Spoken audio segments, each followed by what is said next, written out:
Hey guys, welcome back. Today we're playing Dagon. It's a game inspired by, you know who? H.P. Lovecraft. So you can expect this is gonna be plenty horrible. So without further ado, let's get on with it. But first things first, I gotta lower the volume. It's a little too loud, ain't it? Where's the volume? Where's the volume? Here's the resolution. Ah, there you go. Audio. Sounds up to here. Yeah.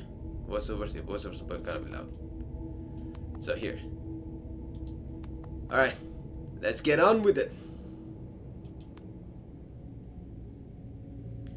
Dagon is a faithful, interactive adaptation of, yes, we knew it, H.P. Lovecraft's work. Focus on story atmosphere, so. It says I will not find difficult choices, but I doubt it. There will definitely be lots of difficult choices. And we have inventory management, and movement is limited to... Okay, so movement is limited to plot. I am writing this under an appreciable mental strain, since by tonight I shall be no more. Ooh, I can move it. Okay. Skip, next. Alright, so what do I do? During the game, I will encounter interactive elements. Okay, some of them will allow me to continue my journey. Others will reveal interesting facts about the... Okay. And how do I do this? So I use mouse to click this stuff yet, and some of the triple is hidden in this. To find the screen, focus my eyes and look for the elder sign, which should be those ones. Okay, got you. Now I gotta move around. I'm stuck in one place. Oh, this is hard to control with the mouse. Okay, so click here. Let's see. There you go. It showed me here, right? Click it. Zoom in. Oh yeah, there you go, I see it. Ooh, I got an achievement. As to letters, my case is peculiar. I write such things exactly as easily and as rapidly as I would utter the same topics in conversation. Indeed, epistolary expression is with me, largely replacing conversation. As my condition of nervous prostration becomes more and more acute, I cannot bear to talk much now, and am becoming as silent as the spectator himself.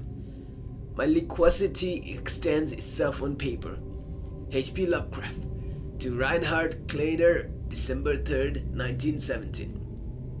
Throughout his life, Lovecraft penned around 100,000 letters to his friends and fans, out of which about 10% survive to this day. But his tendency to endless correspondence was a relatively late growth.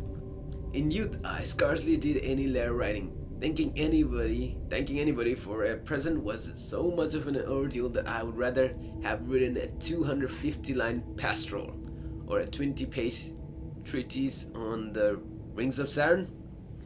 Selected letter 1929 to 1931. H.P. Lovecraft. Lovecraft would often skip meals to afford postage. Collections of his correspondence have been published in various books, and selected letters can be found online. Some readers consider them his most important legacy. Okay, that was a long one. Okay, so I can read the discovered trivia immediately or go back to them later in the main menu. Okay, or turn off displaying trivia if I find that the feature distracts. Okay, nah, don't worry, I'll keep this feature. Alright, so show trivia. And for finding them, should I? Nah, okay. Okay, I'll just search it up on the menu. Well, where's the menu? Oh, what's this? Penniless, and at the end of my supply of the drug which alone makes life endurable, I can bear the torture no longer, and shall cast myself from this garret window into the squalid street below. Wait, he's a drug addict? Shush. Alright, let's run away. No, let me see. Can I move? How do I move? Can I not move? Okay, so I can skip this. Do not think from my slavery to morphine that I am a weakling or a degenerate. You are a weakling. How dare you go to morphine? Okay, and then? When you have read these hastily scrawled pages, you may guess, though never fully realize, why it is that I must have forgetfulness or death. Why? Give me a clue. Okay, you're definitely gonna make. Let me look here. I see nothing here. What about this one? Oh, no. No, there's gotta be something. Oh, what's this? Oh, you're writing stuff. You're writing stuff. I can hear you. It was in one of the most open and least frequented parts of the broad Pacific that the packet of which I was supercargo fell a victim to the German sea raider. And then? Yo, continue. Or do I skip? Okay, I skip this here. And now I'm in the ship, aren't I? Okay, what do I do in the ship? The Great War was then at its very beginning, and the ocean forces of the Hun had not completely sunk to their later degradation. Okay. So that our vessel was made a legitimate prize, whilst we of her crew were treated with all the fairness and consideration due us as naval prisoners.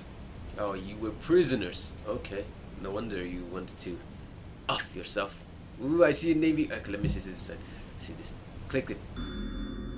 Okay, the Huns were Central Asian nomads who established a dominion in Europe and invaded the Roman Empire in the 5th century AD. They were known as brutal, deadly warriors and masters of quick raids who also developed powerful composite bows, lassos, and early siege weapons. During the World War I, the British used the word Hun as synonym for Germans in order to emphasize their brutality. However, the term originated when the German Emperor William II gave a speech to his troops on 27 July 1900 before they embarked to China. Should you encounter the enemy, he will be defeated. No quarter will be given. Prisoners will not be taken. Whoever falls into hands is forfeited. Just as 1,000 years ago, the Huns under their king Attila made a name for themselves, one that even today makes them seem mighty in history and legend. May the name German be affirmed by you in such a way in China that no Chinese will ever again dare to look cross-eyed at a German. The refusal to take prisoners was a clear breach of the law and customs of war adopted during the first Hague Convention of 1899. Oh, that was hard to pronounce. Okay, let's go. So in looking this, I'm gonna go here right now, yeah? I'm walking there. So liberal, indeed, was the discipline of our captors, that 5 days after we were taken, I managed to escape alone in a small boat with water and provisions for a good length of time. Oh, so you were the only survivor, okay? And what next? We search for clues. Ooh, okay, getting some water, provisions. When I finally found myself adrift and free, I had but little idea of my surroundings. Ah, I get you. So I follow your words. Wherever you say, I have to do. Never a competent navigator, I could only guess vaguely by the sun and stars that I was somewhat south of the equator. Okay, so this is the clue. I gotta look south, look at the stars. Okay. Of the longitude, I knew nothing, and no island or coastline was in sight. Okay, so there's no island. Nope, nothing. Gone. Now, then what do? Do I look here for clues? Here clues? And there are clues? No. Oh, this thing. No.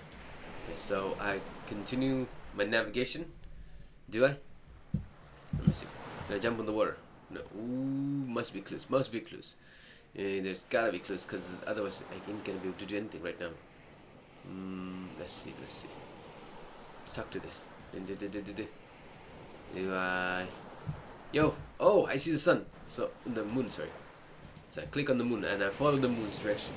The weather kept fair, and for uncounted days I drifted aimlessly beneath the scorching sun, waiting either for some passing ship or to be cast on the shores of some habitable land. I'm guessing I found some land, because I don't see any ship here. Okay, keep on searching. Oh, I found something. More water. Necessary. But neither ship nor land appeared, and I began to despair in my solitude upon the heaving vastness of unbroken blue. Oh no. Then how did I survive? The change happened whilst I slept. When I was sleeping, okay. Its details I shall never know. For my slumber, though troubled and dream-infested, was continuous. That was a long sleep, yeah? What is that? That's a kraken. That's definitely a kraken. Oh, that's blood, isn't it? Where is the clue? Oh, there. When at last I awoke, it was to discover myself half sucked into a slimy expanse of hellish black mire, which extended about me in monotonous undulations as far as I could see, Why are you using such complicated English? Just say basic English. and in which my boat lay grounded some distance away. Then you're now on your boat. Though one might well imagine that my first sensation would be of wonder at so prodigious and unexpected a transformation of scenery, I was in reality more horrified than astonished. Understandable, I would too, if I saw some cracking like this. For there was in the air, and in the rotting soil, a sinister quality which chilled me to the very core.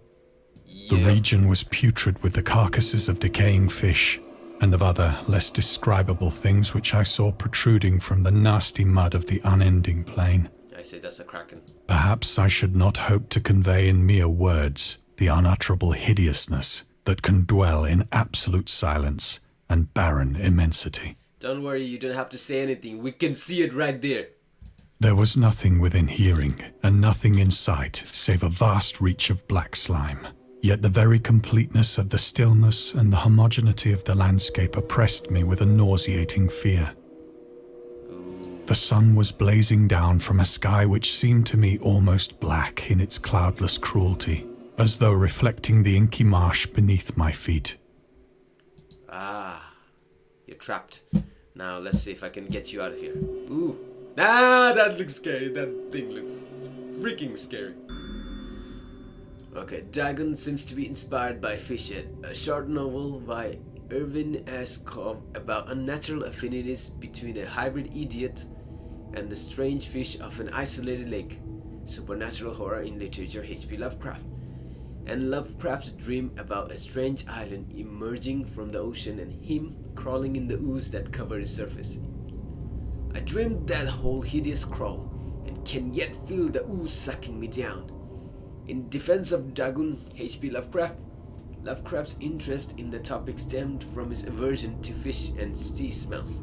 In his own words, I have hated fish and feared the sea and everything connected with it since I was 2 years old. Understandable. But I cannot recall what earlier experience gave me such a profound and lasting aversion to the sea and seafood.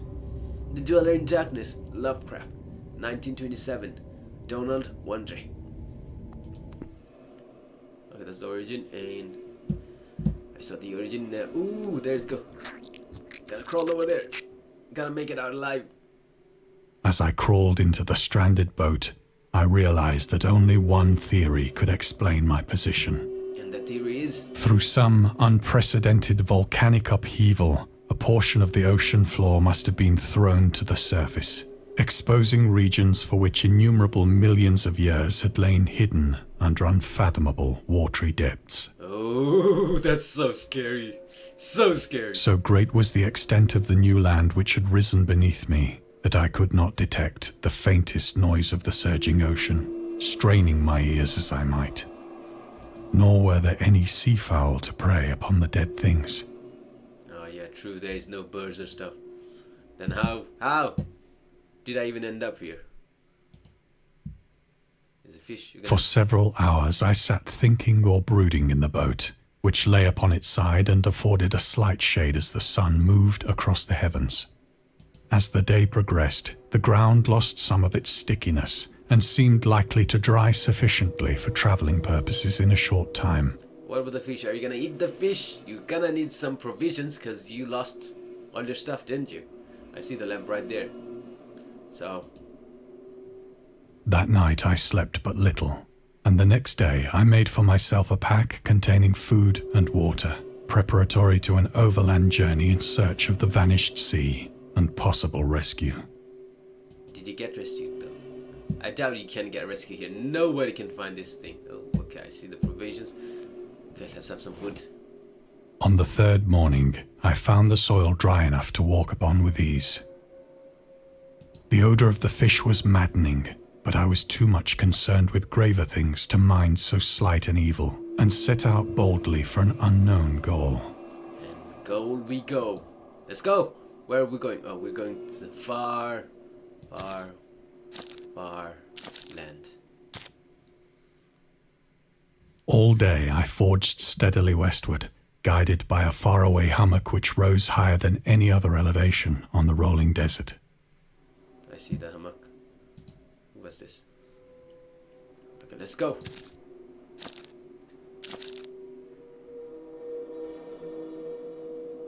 We're still walking? Okay, continue.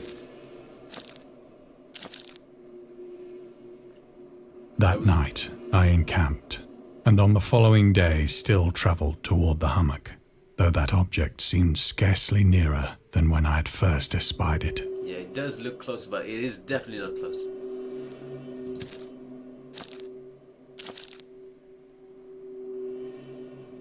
What's this? Are you lost? Oh no, By the fourth evening, I attained the base of the mound, which turned out to be much higher than it had appeared from a distance. Oh, what's that glowing stuff? Look at this. What is the glowing stuff? An intervening valley setting it out in sharper relief from the general surface. Too weary to ascend, I slept in the shadow of the hill. Yeah, I totally understand. You never know what danger might await. I know not why my dreams were so wild that night. What did you dream about? But ere the waning and fantastically gibbous moon had risen far above the eastern plain, I was awake in a cold perspiration, determined to sleep no more. Totally understandable. That was too sophisticated. Even I was scared. Such visions as I had experienced were too much for me to endure again. Yeah, no sleep for the wicked. And in the glow of the moon, I saw how unwise I had been to travel by day. Yeah, you should have waited for the sun to rise. Without the glare of the parching sun, my journey would have cost me less energy. Oh yeah, true. Indeed, I now felt quite able to perform the ascent which had deterred me at sunset. But you know, it's scarier at night time than if it was at the morning, so there you go. Half off. Picking up my pack, I started for the crest of the eminence. Alright, did you reach it? Let's go, let's go. Crest is the bottom, isn't it? There you go. Whoa. Crest is the top. What's this? I have said that the unbroken monotony of the rolling plain was a source of vague horror to me. Yes. But I think my horror was greater when I gained the summit of the mound and looked down the other side into an immeasurable pit or canyon. Oh, wow. So you reach the top and you look down and you see an endless, whose black pit. recesses the moon had not yet soared high enough to illumine. Let me see. Okay, I can skip it. I felt myself on the edge of the world, peering over the rim into a fathomless chaos of eternal night. Yeah, I see that. Ooh, so we gotta wait for the sunset, definitely. I wanna see what's in there. With the sun's light, not with the moon's glare. Through my terror ran curious reminiscences of Paradise Lost, and of Satan's hideous climb through the unfashioned realms of darkness. As the moon climbed higher in the sky, I began to see that the slopes of the valley were not quite so perpendicular as I had imagined. Then how was it? Don't go there. Don't you go there, please. Ledges and outcroppings of rock afforded fairly easy footholds for a descent, whilst after a drop of only a few hundred feet, the declivity became very gradual. Did it? Look clearly. Look clearly. Still too scary. You're definitely... Oh, yeah, you're gonna jump, aren't you? Did you make it? I can hear you. Urged on by an impulse which I cannot definitely analyze, I scrambled with difficulty down the rocks and stood on the gentler slope beneath, Yeah, look below. gazing into the Stygian deeps, where no light had yet penetrated. Then wait for the sunlight instead of the moonlight. All at once, my attention was captured by a vast and singular object on the opposite slope, which rose steeply about 100 yards ahead of me. Ahead of you is... What was it? Oh, I gotta finish for you to talk before I can touch it. Okay. An object that gleamed whitely in the newly bestowed rays of the ascending moon. This thing. Yeah, definitely this thing. Now, you're gonna go here to gaze at it? Okay, go on. That it was merely a gigantic piece of stone, I soon assured myself. That looks like a mirror, more like it. But I was conscious of a distinct impression that its contour and position were not altogether the work of nature. I can quite understand. How is it so straight and so rectangular? A closer scrutiny filled me with sensations I cannot express. Why did you go so close?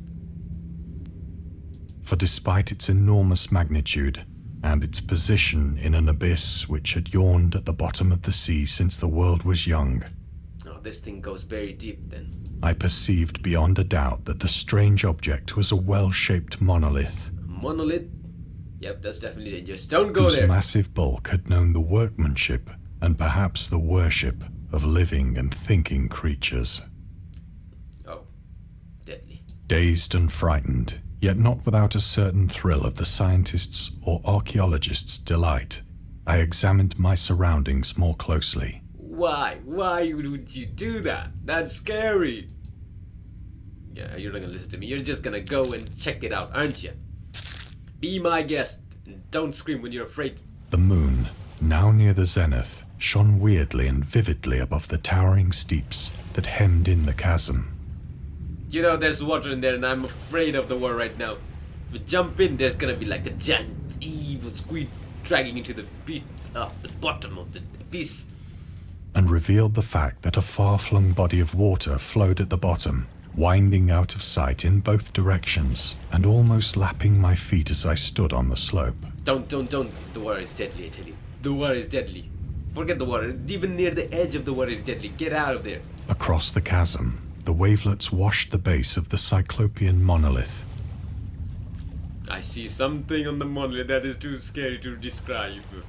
On whose surface I could now trace both inscriptions and crude sculptures. Yep, definitely scary. Don't even bother. Get away from there. Far away from that as possible. Why are you going closer instead? The writing was in a system of hieroglyphics unknown to me, and unlike anything I'd ever seen in books. Okay, I can see a squid man. Some seafood creatures. Okay, sea creatures and... is that a crocodile? Yeah, that is a crocodile. Okay, there's a lot of sea creatures. Okay. Consisting for the most part of conventionalized aquatic symbols such as fishes, eels, octopi, crustaceans, mollusks, whales, and the like. Yeah, there you go. Several characters obviously represented marine things which are unknown to the modern world. Oh, yeah, I can totally understand that. What are those at the bottom? Look at this bottom creatures. We haven't seen a single one of them. But whose decomposing forms I had observed on the ocean-risen plain. Should be the squid. It is the squid in the middle. It was the pictorial carving, however, that did most to hold me spellbound. Which one? Come on, show. Oh, it's this one. Plainly visible across the intervening water, on account of their enormous size, were an array of bas-reliefs whose subjects would have excited the envy of a Doré. What are those in the bottom? What are those at the bottom? They do not look human at all. I think that these things were supposed to depict men, at least a certain sort of men. You can say they look like mermaids, but they definitely do not look like mermaids, let me tell you that. Though the creatures were shown disporting like fishes in the waters of some marine grotto. Oh, that is so scary. What or is this? paying homage at some monolithic shrine, which appeared to be under the waves as well. Of their faces and forms I dare not speak in detail. You don't need to speak in detail. We can see it clearly. For the mere remembrance makes me grow faint.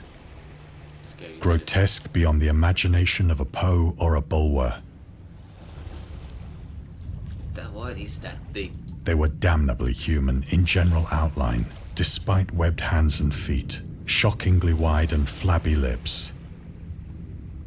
Oh, yeah, that is... Glassy, bulging eyes, and other features less pleasant to recall. Yes, I see it. I see it all. Curiously enough, they seem to have been chiseled badly out of proportion with their scenic background. The only scenic background you have is the deep waves behind you. For one of the creatures was shown in the act of killing a whale, represented as but little larger than himself. A whale? Is the size of that thing? That thing is the size of a whale? We're doomed! I remarked, as I say, their grotesqueness and strange size. What is that that's shining in the water? What is that shining in the water? I'm just scared to just look at the water. But in a moment decided that they were merely the imaginary gods of some primitive fishing or seafaring tribe. Some tribe whose last descendant had perished eras before the first ancestor of the Piltdown or Neanderthal man was born. Oh, safe. Are you sure they are perished? Or they're still here. Because look at those lights. There's two scary lights. Okay, now why are you getting closer to it? You're supposed Awestruck at this unexpected glimpse into a past beyond the conception of the most daring anthropologist, I stood musing whilst the moon cast queer reflections on the silent channel before me. I'm looking all around because I'm scared of what may jump out. Then, suddenly, I saw it. I told you. I told you. I told you! With only a slight churning to mark its rise to the surface, the thing slid into view above the dark waters. It's that thing, isn't it? The evil being the size of the whale. Vast, Polyphemus-like and loathsome, it darted like a stupendous monster of nightmares to the monolith. Told ya! About which it flung its gigantic scaly arms, the while it bowed its hideous head and gave vent to certain measured sounds. Yes, yes. Now run away. Why are you still here? At least hide. I think I went mad then. Why did you went mad? You're supposed to run away or do not scream. Just hide somewhere safe. Of my frantic ascent of the slope and cliff, and of my delirious journey back to the stranded boat, I remember little. Good thing you ran there safe. But was it following you? Why is everything shaking? Yeah, we got better run. Don't think, don't look back, just run! I believe I sang a great deal and laughed oddly when I was unable to sing. You've become mad! You've gone mad, my friend. We start running. Don't look back. I want to look back. You cannot look back, but let me just have a peek at the backside, yeah? I have indistinct recollections of a great storm sometime after I reached the boat. Hide in the boat and don't look anywhere else. Just stay in the boat. Now, where am I? I am here. At any rate, I know that I heard pearls of thunder and other tones which nature utters only in her wildest moods. Yes, this is wild, so don't go back there. Just hide! Hide somewhere safe. Are we safe? Yes. Looks like we've survived. When I came out of the shadows, I was in a San Francisco hospital. Wait, so I'm safe? Somebody found me? Brought thither by the captain of the American ship which had picked up my boat in mid-ocean. Wait, he says mid-ocean, but we definitely remember you were not in mid-ocean. You were stranded in some black slimy area. In my delirium, I had said much, but found that my words had been given scant attention. Ah, they didn't bother listening to what you had to say. Okay. Of any land upheaval in the Pacific, my rescuers knew nothing. Ah, so they just said you imagined stuff, you had gone mad, but the reality you saw, the truth, they just couldn't.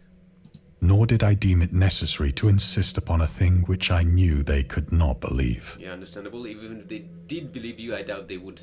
They would just agree with you. But no, not believe.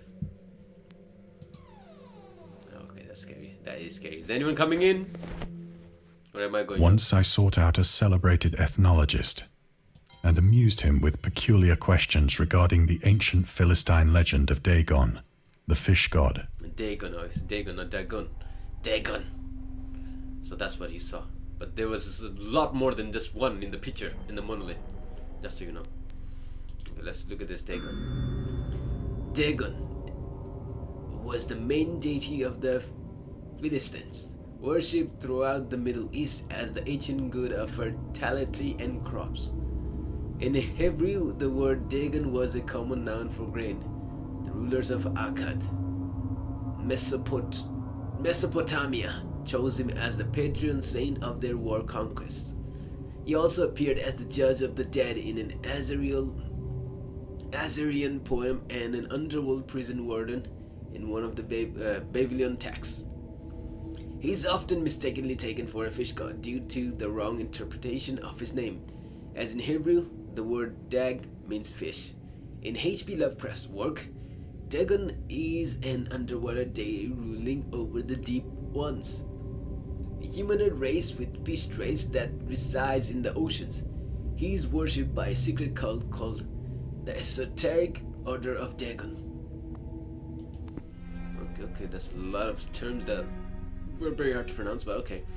Let's see, anything else? Ooh, what's this? More pictures. But soon perceiving that he was hopelessly conventional, I did not press my inquiries. Good. Known to search for more than you need to know. Why do I still have the question mark? August Derleth was an American writer and anthologist. He also befriended Lovecraft and published many of his works through his company, Arkham House. Although he greatly contributed to the popularization of the author's work after his death, he is surrounded by numerous controversies. One of his most questionable decisions involved introducing the good versus evil doctrine. Derleth was a devout Catholic to the Cthulhu mythos, which contrasted with Lovecraft's view of the world and his approach to cosmic horror. As a result, the author's work are often misunderstood and misrepresented in today's culture. It is also worth noting that Lovecraft was never really interested in creating a mythology, and the term Cthulhu mythos was coined by Derleth after the author left the mortal plane. Okay, next. We're gonna look for more books. Oh no, what's this time? Yeah, looking at this, we're gonna check out the time. Yeah, no, we're not checking out the time. Come on. Then why did you come here? Oh, you want to go out? Okay, let's go out. Now, we move on. It is at night, especially when the moon is gibbous and waning, that I see the thing. What thing? What thing? No wonder you have injections, drinks, alcohol. Yes, I get you. You've gone mad. I tried morphine, I see that. but the drug has given only transient surcease, and has drawn me into its clutches as a hopeless slave. Yeah, so you got addicted. So now I am to end it all, having written a full account for the information or the contemptuous amusement of my fellow men. Ah, so that's what it was, okay. Your last letter before you do the deed. Yeah. Lovecraft hated tobacco, even though he used to smoke when he was 12. In order to look and feel like an adult in his correspondence with friends Reinhard Kleiner, he claims that he quit as soon as he started wearing long pants. He also had a very strong opinion about alcohol, as evidenced by his letter to Zelia Brown, dated 13 February 1928. As for the matter of drinking, I've never tasted intoxicating liquor and never intend to, having a strong aesthetic disgust at anything which blunts or coarsens the delicate natural equipoise of the evolved human intellect and imagination. I completely agree with you. Drinking excited my personal repugnance, hence I don't drink. Let the herd do what they will. I am rather in favor of prohibition. Yes, let the herd follow this herd, sheep, whatever. You be the one standing out. The prohibition of any one antisocial force, as well as of any other source. The spirit of revision. Lovecraft's letter to Zelia Brown, Reed Bishop, H.P. Lovecraft, Sean Brenney, and Andrew Lehman, S.T. Joshi. Okay, and what's this? Often, I ask myself if it could not all have been a pure phantasm. No, I doubt that was only pure phantom. That was the reality that we witnessed. A mere freak of fever, as I lay sun-stricken and raving in the open boat, after my escape from the German man of war. No, I guarantee you that was real. This I ask myself, but ever does there come before me a hideously vivid vision in reply. Did it? I cannot think of the deep sea without shuddering at the nameless things that may at this very moment be crawling and floundering on its slimy bed. Yes, totally understandable. There's a lot of stuff that we haven't explored, and let me tell you, there is definitely gigantic ocean creatures that can kill you with just a look. Worshipping their ancient stone idols and carving their own detestable likenesses on submarine obelisks of water-soaked granite. What was that? That was scary. I dream of a day when they may rise above the billows to drag down into their reeking talons the remnants of puny, war-exhausted mankind. That's why I prefer land. Forget water, I'm staying in the land all day long. Of a day when the land shall sink, and the dark ocean shall ascend amidst universal pandemonium. We need more. We need more. We need the more nuclear bombs on the ocean. We must throw it all. What is this? What is this? Oh no, safe. The end is near. Yeah, so we I hear a noise at the door, as of some immense slippery body lumbering against it. Which door? Wait, you only have one door. It should be this door. Yes, I heard it. I can hear it. Come on. Okay. You have it blocked, but... It shall not find me. Wait, what was it? How did he push it back? How did he push it back? That was some strange trick. God, that hand! Oh yeah, the hand. I saw it come up from the water. The window! The window! Where's the window? I cannot turn to see the window. Let me turn. Let's jump. Jump out of the window. Yeah, you're safe. Finally. Yes, I did. That was scary and also very much delightful. So anyway, we finished it. That was scary. Just so you know, I truly believe there's stuff deep in the ocean. That said, if you wanna give this game a go or check out the other ones by the studio, then be my guest. I'll leave the link below in the description. So with that being said, see you guys next time and take care. Bye.